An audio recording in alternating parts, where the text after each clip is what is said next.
Well, hello, everybody. Welcome back to the NXT UP Podcast. You've heard me say this a million times, so to speak, and I'm going to say it again. I'm excited to be able to be back with you to bring you more information that's going to be encouraging, enlightening, edutaining, and empowering. We all need these four E's. Once again, that is encouraging, enlightening, edutaining, and empowering. In this regards, or today, we're going to really continue talking about family, marriage, but I'm going to come from the topic men that women respect. Men that women will respect. If there's anything a man wants, he wants respect. He wants that honor. He wants those words or those expressions that causes him to want to beat on his chest as the king of the jungle, if you would. Okay? So we're going to be talking about men that women respect, because true women won't respect just any old male. It's a certain type of male that gets the respect. And of course, it has to do with how we as males carry ourselves. Now, I've been married to girlfriend for 43, well, this year will make 43 years, November the 19th. I teach men this, and I've done this for a number of years. If you want to remember your wife's birthday or your anniversary, one of the best ways to do it is to forget either one of those one time. Just forget it one time. You won't have to worry about remembering her birthday or your wedding anniversary ever again. Why is that? Because she is going to remind you. She's going to let you know, not in words, but no doubt in paragraphs, chapters, and if necessary, books of words that will be coming out of her mouth. You didn't remember all that stuff. You're going to get it. So I learned a long time ago, I'm going to be the first to remember. So, hey, I got to stay ahead of the game, because I don't want the paragraphs, I don't want the chapters, I don't want the books, so to speak. No, so I'll take the lead. I'll ask my wife, do you remember what day this is? This is your birthday or your anniversary. Of course, I don't have to remind her of her birthday. Trust me, she'll remind me of her birthday. But you get my point. Not every male, at certain times in particular, deserve respect because of ignorance or just trying to be something that the Creator didn't design us to be, or going by the ways of the culture that oftentimes do not properly shape a male's mentality. So we don't deserve the respect. There are things that we've got to do. There's a walk of integrity. There's a walk of responsibility that we must exhibit in order to get the respect that God intended for us to get. All right? But before getting into some of those types of men that women will respect, that's what we're talking about today. I want to go back and share with you some stuff that George Fraser, a man that I admire, I've gotten several of his books. This man has brought out some statistics that I just love and want to just keep talking about these statistics. He talks about families at large. He talks about the East Indian families, how they tend to stay together nowadays longer than any other ethnic group. Under the East Indians, he lists, according to data that he pulled up, he lists the Chinese. They're staying together at a marriage rate of 70%. The East Indians at 94%. Let me say this again. East Indians, he says, according to data that he pulled, are staying together at a 90% marriage rate. And they have a household income that's higher than any other ethnic group. Now, part of why he's bringing out some of these facts is because we're losing generational wealth. We're losing wealth. We're losing income and wealth. Well, wealth, generational wealth in particular, because we're splitting up. We're not staying together. Divorce cost. The breakup of the family, the dysfunction of the family cost the present generation as well as the generation to come. So he goes on to talk about how much of the marriage rate for Hispanics that are up around 70%, Caucasians that are up around 50%. So we can see a big drop there as well. But in the Black community, the one that I want to give the focus to, our marriage rate is 34%, according to the information that he gave. And he goes on to say, unless there is a course correction, in the next 20 years, we will be in the teens. That's catastrophic. The way he says it, marriage is down, again, 34% in the Black community. Listen to this. 71% of sisters are not married, and 29% will not get married. Again, 71% of sisters in the Black community are not married, and 29% will not get married. He goes on to say 63% of brothers are not married, and 30% will not get married.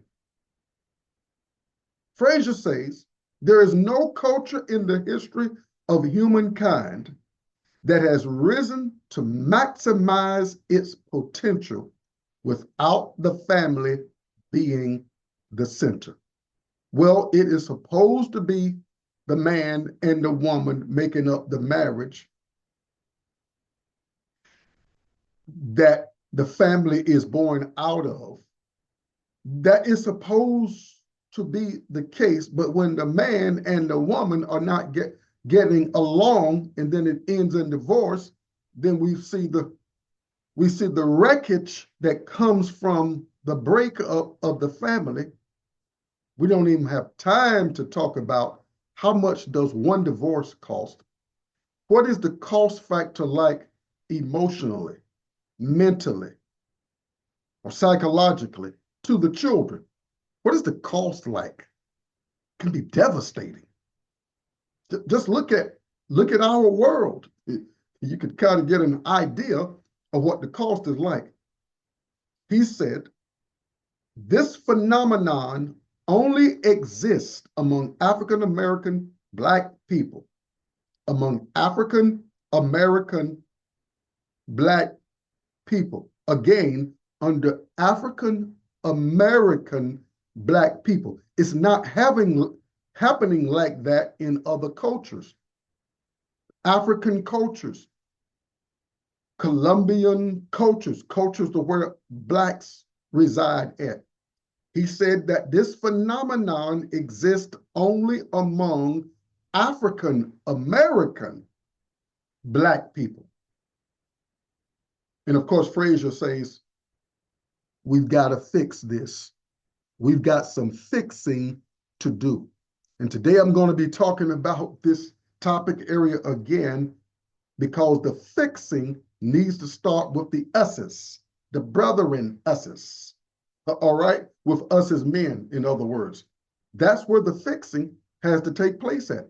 So this is why I'm taking the direction to talk about men that women will respect. I didn't say men that women won't sleep with, because You got women that'll sleep with anybody. Of course, we know that. You got just like you got men that will sleep with anybody. Care nothing about the institution of marriage, preservation of the family, progression of our culture. Just want to have fun. Just want to have sex. And don't think about the responsibilities that come along with having sex outside of marriage, producing children. It's really a lot of times just individualistic thinking. Where did we get that from?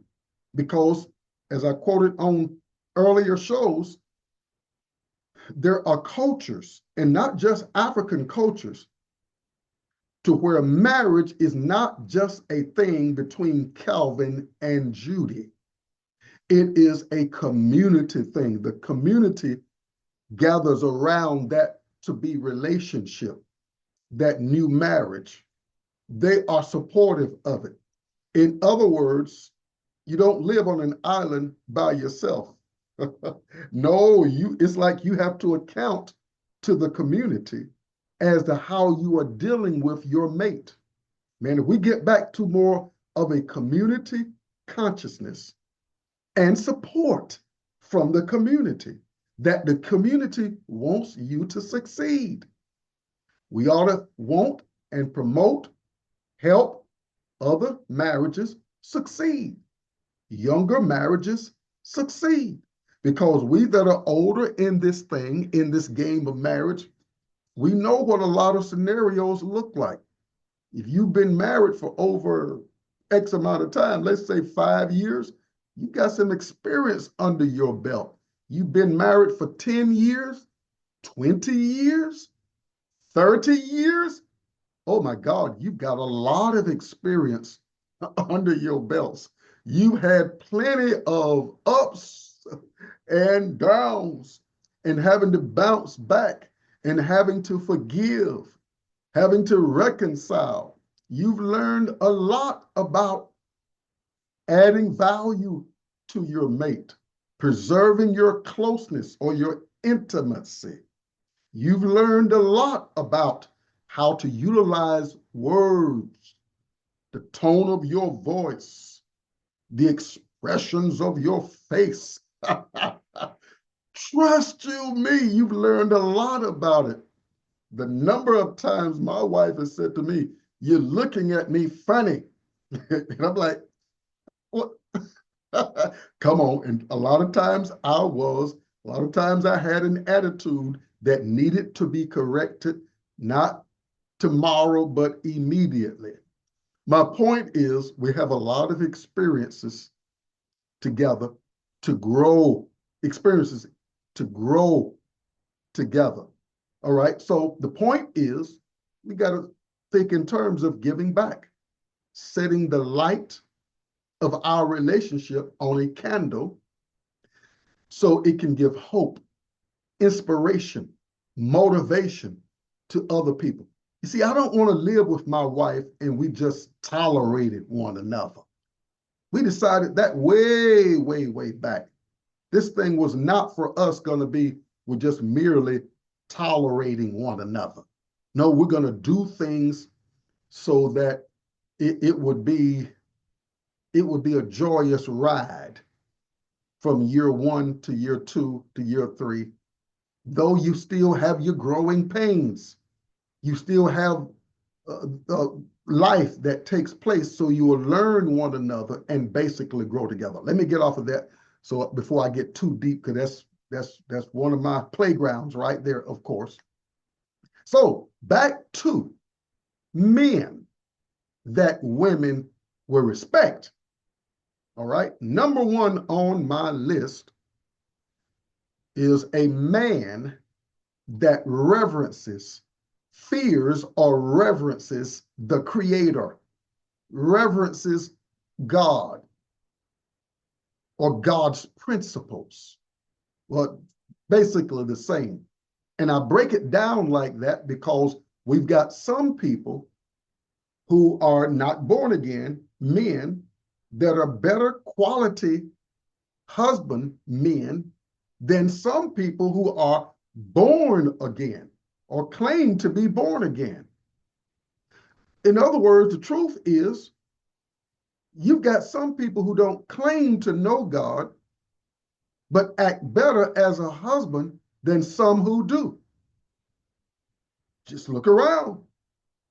So this is why I make the statement, men who reverence the Creator. Now, let me break that down even more. You reverence the one who designed us. Somebody designed us. Now, I hope by now you don't believe this crazy stuff that they teach oftentimes in colleges and universities and schools that we came from a tadpole. Just diss that foolishness. We don't have time for that. If that's the case, then I need the manual from the tadpole as to how I am to operate as a man. Or I need the manual from the monkey, because some people say we come from a monkey or a gorilla, some crazy weird stuff. Or we come from a big bang. Yeah, there was a bang that took place when God said, let there be. No doubt there was, oh my God, just creative expressions all over the place. But I'm talking about this foolishness that we came from these weird things, a bang, a tadpole, an ape, and all of that stuff. If that's what you believe, at least ask the ape or the tadpole to give you a manual. The reason I say it like that is because when I buy a computer, a vehicle, or whatever, usually there's a manual that comes with it, letting us know that somebody manufactured this item that we're utilizing. You mean to tell me that human beings exist without somebody having designed us and given a manual? This is why I believe the Bible. I don't believe that foolish stuff, and I pray that you don't either. Don't let your children believe that stuff. Teach them differently, all right? So men who reverence the fact that somebody created them, that somebody is God, that God, the supreme being of all beings, created us. Now, this is important because if you believe what the Bible says, and even if you don't, deep down, a woman wants a man who is accountable to a higher authority. When you stood at the altar or wherever you got married at, a woman really wanted a man or wants a man because it helps her feel secure, who is conscious of reporting to somebody higher than him in authority.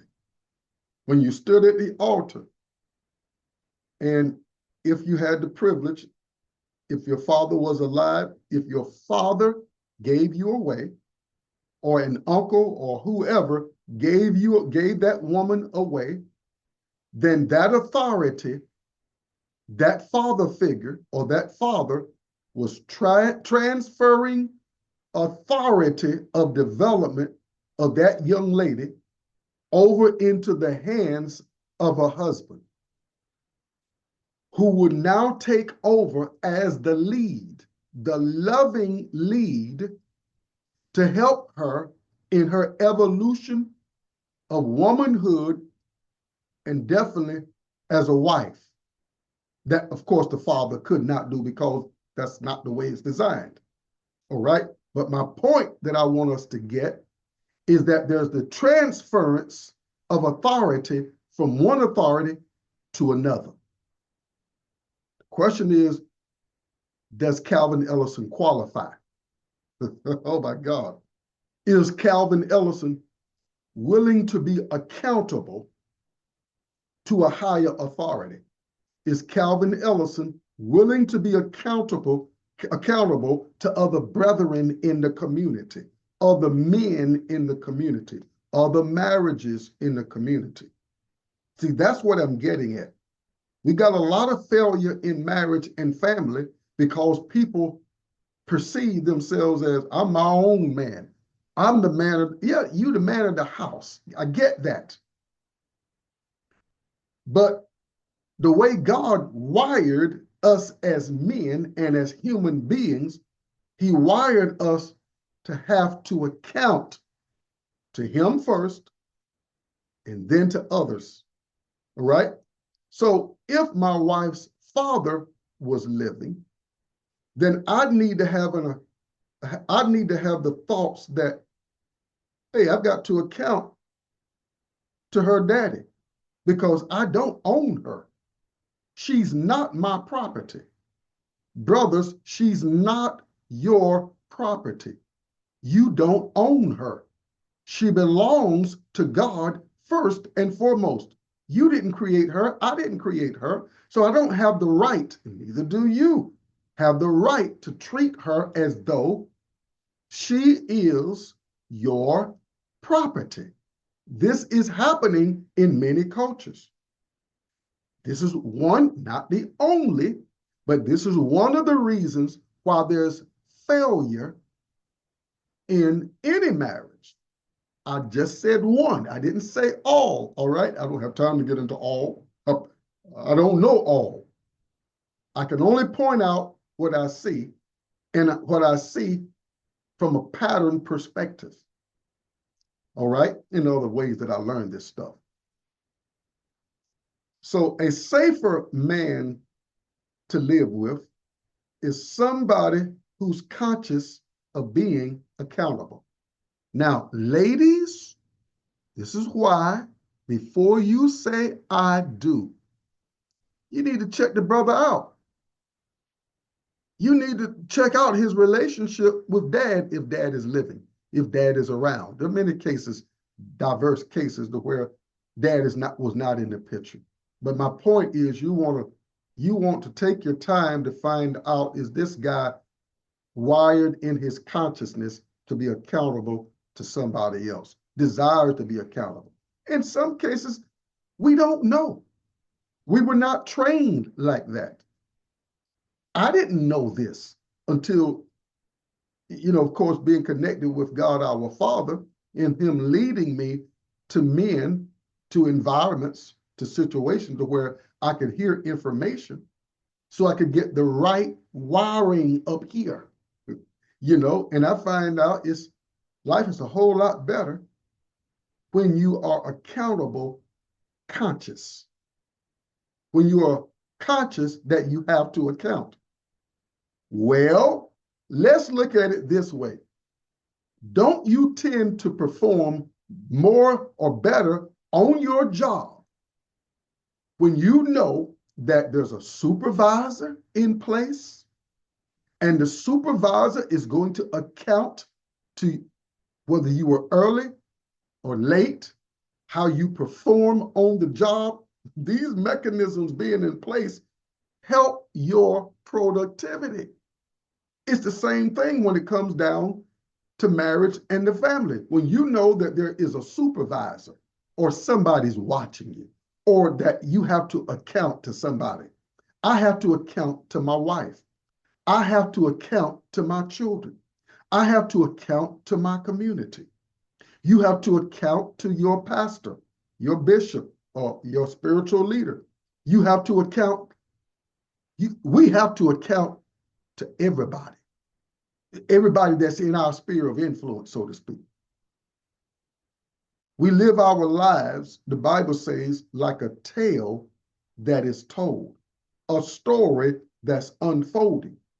And it's not unfolding just in the space of your privacy. Wow. It is unfolding to the eyes of those that behold your life and my life. So we got to make sure that this accountability thing is wired up. Secondly, women respect men who take a stand and who don't compromise all over the place. Men who take a stand. Thirdly, women respect men who speak up. There was a time when I didn't speak up like I should have spoken up. Girlfriend, talk to brother man about that. I didn't want to have repeated grades of that. And it wasn't just girlfriend, it was God speaking through girlfriend. Honey, I need you to speak up. I need you to speak up and talk to the bill collectors. I don't need you putting that on me. I wasn't wired for that, being married to you in particular. All right? Women admire men who speak up on issues. Number 4, women admire or respect. Respect. I'm talking about getting respect. Wow, look at that man. Look at how that man responds. Look at how that man moves. I'm talking about respect. I'm not talking about a male that they'll just merely look at. I'm talking about a male that they will glance at. Sorry. I'm not talking about a man that women will glance at, but one that they will gaze at. Like, what is that? Who is that? One that they will gaze. You ever seen something that you just couldn't glance at? You wanted to take another look at it. It was so awesome. It was so beautifully designed. I'm talking about a man that women gaze at because they're like, where are others like you? So when they see one like you, they tend to gaze at you versus a glance. There's nothing to him. Number 4 in my list, men who don't mind, particularly in the context of marriage. My wife wants me to lovingly confront her. And of course, I want her to lovingly confront me, when I need to get better in a certain area. Women don't respect, married women in particular, don't respect a husband who won't confront her. Well, come on, talk back to me, honey. Tell me if you saw something. Tell me if I'm wrong. Let's talk. Women don't respect a man who's going to sit over in the corner and won't talk, because she can out-talk him sometimes. She got her intelligence in a certain area that he may not have, and that's okay. But she wants a man who's going to talk, who's going to sit across from the table or sit there beside her on the couch and let's talk. Let's talk it out. Number 5, women respect men who don't act boyish. All right? Meaning we got to grow up and act like the man we were created to be, particularly when you stepped into that arena called marriage. A woman wants to be able to, quote, show off the fact that her man acts like a man. That's my man. He's squared up his shoulders. He's got some expression of testosterone in his voice concerning issues. Somebody who doesn't act boyish. I am by no means trying to beat down a man who is evolving, because we're all evolving. There are some men who were not trained by men. So I've got compassion. I was not trained by my father, my biological father, for various reasons. There were things I come to realize he didn't know. Maybe he wasn't trained how to be a father and a husband and so forth, But the reality is, when you step in the game, you got to play by the rules of the game of life, or the game of marriage, or the game of family. So I've got to go somewhere, hook myself up with somebody or some organization or entity that can help me grow in this area that I'm weak in. And this is why I want to take a commercial break. To all brothers and sisters attended too. But I'm speaking first to all brothers. You've got access to something I didn't have access to when I was in my earlier stages of life, you got access to men magnifying manhood. It's every Tuesday night at 8 p.m. Men, not just Calvin Ellison, though I'm the founder of it. You got access to other men around the table that we together magnify manhood. We also magnify womanhood. We also magnify marriage. You got access to us as a group of people from various states who gather together weekly. We've been doing it for the last going on 7 years, empowering one another, magnifying manhood, magnifying marriage, magnifying womanhood. You can hook up with us. And here is the ID code for the Zoom call, the Men Magnifying Manhood Empowerment Zoom, every Tuesday night at 8 p.m. The ID is 499-7676-341. Again, that is 499-7676-341. And the access code is capital B, capital G, 73, the small letter Z, and then capital P. Once again, that is capital B, capital G, then 73 in lowercase z as in zebra, and then capital P as in Paul. You can join us and get this free empowerment so that when you leave the moment, you're empowered, you're encouraged, you're enriched, you're enlightened. You're also edutained because we have fun. Man, we have fun on these empowerment Zoom. So join us. All right. Number 6, women respect men who manage well. Well, we were called to manage. God put Adam here to manage. And we being descendants of Adam, a responsibility of ours is to manage. We must manage the financial affairs of the home. You know, and if you're not good at it, you can do your managing through your wife if she's better at it than you. There's nothing wrong with that. There are areas that my wife is simply better than me at. So I let her handle it. Matter of fact, not only in my home, but if I find out you're better than me in business or some other area, you got the job. I'm not on some ego trip. I just want the results.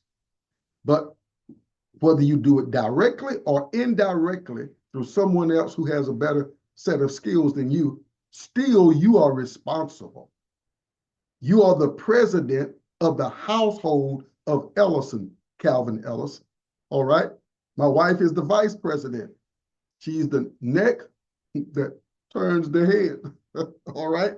Let's not get it twisted. She has more influence than what you could imagine. But we are still responsible for the management, financial management, house, car, all of that stuff. If the house looks a wreck, I'm still responsible, though it may not be my responsibility in certain regards, depending on our discussions and how we talked about how we will manage the affairs of the Ellison household. Bottom line is, I am responsible for what goes on. Taking on that mentality, Daddy empowers us with willpower and ability to get the job done. Philippians chapter 3, verse 13. I think it is, or chapter 2, verse 13. Women respect men who don't try to suppress their value and potential. Wow, that's a big one. Men who don't try to suppress them. Women respect men who keep themselves looking good because he's a reflection of her. That's how she looks at it. Number 9, women respect men who are decisive. She wants you to make a decision, brother. What do you say, Calvin Ellison, about this issue? What are you going to decide, seeing that you are the loving leader? Women respect men who are men of action, courage, and vision. Wow, we could spend some time on those. We've got to act. We can't sit passively by. We got to do something, even if it's the wrong thing. You know, not that I'm advocating wrong, but you got to do something. You can't be indecisive. I used to be in that class of being indecisive. Number 11, women respect men who are dedicated to her only. She doesn't want to see that there's a number 2.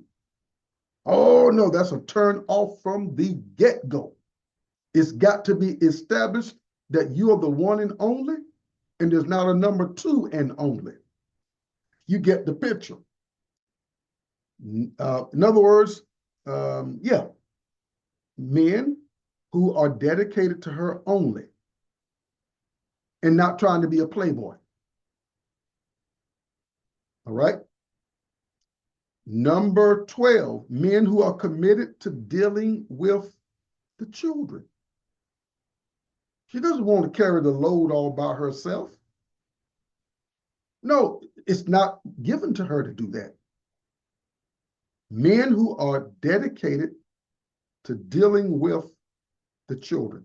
Number 13, I've got one more after that. Men who are open and honest. When we first got married, that was one of the things that my wife kept telling me. Honey, let's just be plain. She would say plain and honest. See, because there were things in her suitcase that she didn't want to see repeated in our marriage. And then just her nature, she just wanted us, look, let's be plain and honest about things. I admire that. I learned from that too, you know, because there was a time when I would be like a lot of men, sit back and didn't say that much, but it didn't last long. After a short period of time in our marriage, she was looking for the turn-off button. When will this guy stop talking? When will he stop educating me? He educates me at the dinner table. He educates me in the living room. He educates me in the yard. He's talking. Well, she wanted to talk, so I'm like, okay, the faucet is turned on. Now you got to find the turn-off button. All right. Lastly, women want men, respect men who are affectionate, who show that they are literally human beings. My time is up. I've gone through my list. Thank you for listening. Thank you for sharing, for liking, sharing, subscribing, liking, and sharing the Next Up podcast. Love you guys. Appreciate you for listening and sharing this stuff. We'll see you next time. God bless.